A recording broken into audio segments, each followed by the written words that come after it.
गमवार की प्रेरणादायक कहानी। दोस्तों, एक लड़की की शादी उसकी मर्जी के खिलाफ एक सीधे साधे लड़के से की जाती है जिसके घर में एक मां के अलावा और कोई नहीं है।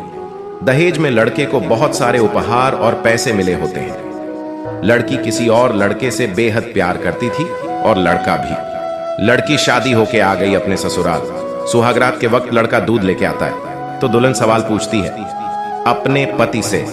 एक पत्नी की मर्जी के बिना पति उसको हाथ लगाए तो उसे बलात्कार कहते हैं या हक। पति, आपको इतनी लंबी और गहरी जाने की कोई जरूरत नहीं है, बस दूध लाया हूं, पी लीजिएगा।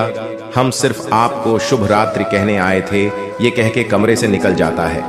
लड़की मन मार कर रह जाती है क्योंकि लड़की चाहती थी कि झगड़ा हो ताकि मैं इस गमवार से पीछा छुटा सकूं।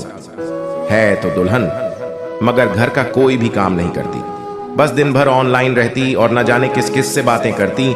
मगर उधर लड़के की मां बिना शिकायत के दिन भर चूल्हा चौका से लेकर घर का सारा काम करती, मगर हर पल अपने होंठों पर मुस्कुराहट लेके फिरती। लड़का एक कंपनी में छोटा सा मुलाजिम है और बेहद ही मेहनती और ईमानदार। करीब महीने भर बीत गए मगर पति पत्नी अब तक साथ नहीं सोए। वैसे लड़का बहुत शांत स्वभाव वाला था, इसलिए वह ज्यादा बातें नहीं करता था। बस खाने के वक्त अपनी पत्नी से पूछ लेता था कि कहाँ खाओगी, अपने कमरे में या हमारे साथ। और सोने से पहले डायरी लिखने की आदत थी जो वह हर रात को लिखता था। ऐसे लड़की के पास एक स्कूटी था। वह हर रोज बाहर जाती थी पति के ऑफिस जाने के बाद और पति के वापस लौटते ही आ जाती थी। छुट्टी का दिन था, लड़का अभी घर पे ही था, तो लड़की ने अच्छे भले खाने को भी गंदा कह के मां को अपशब्द बोल के खाना फेंक देती है। मगर वह शांत रहने वाला उसका पति अपनी पत्नी पर हाथ उठा देता है, मगर मां अपने बेटे को बहुत डांटती है। इधर लड़की को बहाना चाहिए था झगड़े का, जो उसे मिल गया था। वह पैर पटकती हुई स्कूटी लेके निकल पड़ती है। लड़की अपने प्यार के पास पहुंचकर कहती है अब तो एक पल भी उस घर में नहीं रहना है मुझे। आज गमवार ने मुझ पर हाथ उठा के अच्छा नहीं किया। लड़का, अरे तुमसे तो मैं कब से कहता हूं कि भाग चलो मेरे साथ कहीं दूर, मगर तुम हो कि आजकल पे लगी रहती हो। लड़की, शादी के दिन मैं आई थी तो तुम्हारे पास, तुम ही ने तो लौट आया था मुझे। लड़का, खाली हाथ कहां तक भागोगे, तुम ही बोलो। मैंने तो कहा था कि कुछ पैसे और गहने साथ ले लो, तुम तो खाली हाथ आई थी। आखिर दूर एक नई जगह में जिंदगी नए सिरे से शुरू करने के लिए पैसे तो चाहिए ना। लड़की, तुम्हारे और मेरे प्यार के बारे में जानकर मेरे घर वालों ने बैंक के पास बुक, ATM और मेरे गहने तक रख लिए थे। मैं क्या लाती अपने साथ, हम दोनों मेहनत करके कमा भी तो सकते थे। खाली हाथ भागते तो ये इश्क का भूत 2 दिन में उतर जाता, समझी। लड़की, मैं आज भी एक कुंवारी लड़की हूं। शादी करके भी आज तक उस गमवार के साथ सो न सकी क्योंकि तुम्हें ही अपना पति मान चुकी हूं। बस तुम्हारे नाम की सिंदूर लगानी बाकी है, बस वह लगा दो, सब कुछ तुम अपनी मर्जी से करना। लड़का, ठीक है, मैं तैयार हूं, मगर इस बार कुछ पैसे जरूर साथ लेके आना। मत सोचना कि हम दौलत से प्यार करते हैं, हम सिर्फ तुमसे प्यार करते हैं। बस कुछ छोटी मोटी बिजनेस के लिए पैसे चाहिए। लड़की, उस गमवार के पास कहां होगा पैसा, मेरे बाप से 3 लाख रुपया ऊपर से मारुति कार ली है। बस कुछ गहने हैं वह लेके आऊंगी आज। लड़का लड़की को होटल का पता देकर चला जाता है। लड़की घर आके फिर से लड़ाई करती है, मगर अफसोस वह अकेली चिल्लाती रहती है। उससे लड़ने वाला कोई नहीं था। रात 8 बजे लड़के का मैसेज आता है व्हाट्सएप पे कि कब आ रही हो।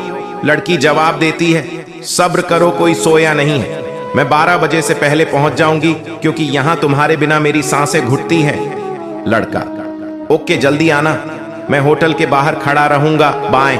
लड़की अपने पति को बोल देती है कि मुझे खाना नहीं चाहिए, मैंने बाहर खा लिया है, इसलिए मुझे कोई परेशान न करे। इतना कह के दरवाजा बंद करके अंदर आती है।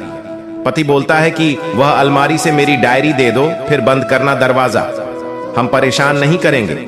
लड़की दरवाजा खोले बिना कहती है कि चाबियां दो अलमारी की। पति, तुम्हारे बिस्तर के पैरों तले है चाबी।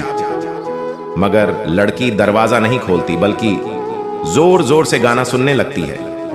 बाहर पति कुछ देर दरवाजा पीटता है, फिर हार कर लौट जाता है। लड़की ने बड़े जोर से गाना बजा रखा था। फिर वह अलमारी खोल के देखती है जो उसने पहली बार खोला था। क्योंकि वह अपना सामान अलग अलमारी में रखती थी। अलमारी खोलते ही हैरान रह जाती है। अलमारी में उसके अपने पास बुक एटीएम कार्ड थे जो उसके घर वालों ने छीन के रखे थे। खोल के चेक किया तो उसमें वह पैसे भी ऐड थे जो दहेज में पति को मिले थे, और बहुत सारे गहने भी जो एक पेपर के साथ थे, और उसकी मिल्कियत लड़की के नाम थी। लड़की बेहद हैरान और परेशान थी। फिर उसकी नजर डायरी में पड़ती है और वह जल्दी से वह डायरी निकाल के पढ़ने लगती है। लिखा था, तुम्हारे पापा ने एक दिन मेरी माँ की जान बचाई थी अपना खून देकर। मैं अपनी माँ से बेहद प्यार करता हूँ, इसलिए मैंने झुक कर आपके पापा को प्रणाम करके कहा कि आपका ये अनमोल एहसान कभी नहीं भूलूंगा। कुछ दिन बाद आपके पापा हमारे घर आए हमारे तुम्हारे रिश्ते की बात लेकर, मगर उन्होंने आपकी हर बात बताई हमें कि आप एक लड़के से बेहद प्यार करती हो। आपके पापा आपकी खुशी चाहते थे, इसलिए वह पहले लड़के को जानना चाहते थे। आखिर आप अपने पापा की प्रिंसेस जो थी, और हर बाप अपने प्रिंसेस के लिए एक अच्छा ईमानदार प्रिंस चाहता है। आपके पापा ने खोज करके पता लगाया कि वह लड़का बहुत सी लड़कियों को धोखा दे चुका है और पहली शादी भी हो चुकी है, पर आपको बता ना सके क्योंकि उन्हें पता था कि ये जो इश्क का नशा है वह हमेशा अपनों को गैर और गैर को अपना समझता है। एक बाप के मुंह से एक बेटी की कहानी सुनकर मैं अचंभित हो गया। हर बाप यहां तक शायद ही सोचे। मुझे यकीन हो गया था कि एक अच्छा पति होने का सम्मान मिले न मिले, मगर एक दामाद होने की इज्जत मैं हमेशा पा सकता हूं। मुझे दहेज में मिले सारे पैसे मैंने तुम्हारे अकाउंट में ऐड कर दिए, और तुम्हारे घर से मिली गाड़ी आज भी तुम्हारे घर पे है, जो मैंने इसीलिए भेजी ताकि जब तुम्हें मुझसे प्यार हो जाए तो साथ चलेंगे कहीं दूर घूमने। दहेज, इस नाम से नफरत है मुझे, क्योंकि मैंने ही दहेज में अपनी बहन और बाप को खोया है। मेरे बाप के अंतिम शब्द भी यही थे कि किसी बेटी के बाप से कभी 1 रुपया ना लेना, मर्द हो तो कमा के खिलाना, तुम आजाद हो, कहीं भी जा सकती हो। डायरी के बीच पन्नों पर तलाक के पेपर है जहां मैंने पहले ही साइन कर दिया है। जब तुम्हें लगे कि अब इस गमवार के साथ नहीं रहना है तो साइन करके कहीं भी अपनी सारी चीजें लेके जा सकती हो। लड़की हैरान थी, परेशान थी। न चाहते हुए भी गमवार के शब्दों ने दिल को छुआ था। न चाहते हुए भी गमवार के अनदेखे प्यार को महसूस करके पलकें नम हुई थी। आगे लिखा था, मैंने तुम्हें इसलिए मारा क्योंकि आपने माँ को गाली दी, और जो बेटा खुद के आगे माँ की बेइज्जती होते सहन कर जाए, फिर वह बेटा कैसा? कल आपके भी बच्चे होंगे, चाहे किसी के साथ भी हो, तब महसूस होगी माँ की महानता और प्यार। आपको दुल्हन बना के हमसफर बनाने लाया हूं, जबरदस्ती करने नहीं। लड़की का फोन बज रहा था जो वाइब्रेशन मोड पे था। लड़की अब दुल्हन बन चुकी थी। पलकों से आंसू गिर रहे थे। सिसकते हुए मोबाइल से पहले सिम निकाल के तोड़ा, फिर सारा सामान जैसा था वैसे रख के न जाने कब सो गई पता नहीं चला। सुबह देर से जागी, तब तक गमवार ऑफिस जा चुका था। पहले नहा धोकर साड़ी पहनी, लंबी सी सिंदूर डाली अपनी मांग में, फिर मंगलसूत्र।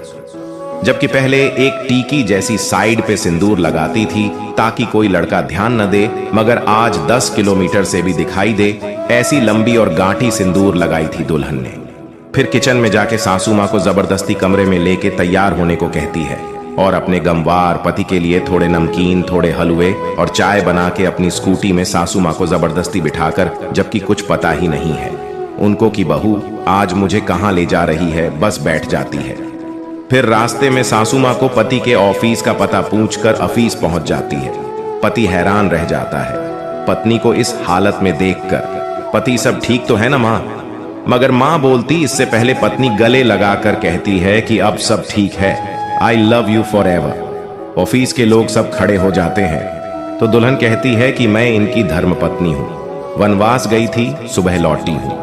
अब 1 महीने तक मेरे पतिदेव ऑफिस में दिखाई नहीं देंगे। दुल्हन, क्योंकि हम लंबी छुट्टी पे जा रहे साथ साथ। पति, पागल हो? दुल्हन, आपके सादगी और भोलेपन ने बनाया है। सभी लोग तालियां बजाते हैं और दुल्हन फिर से लिपट जाती है अपने गमवार से, जहां से वह दोबारा कभी भी छूटना नहीं चाहती।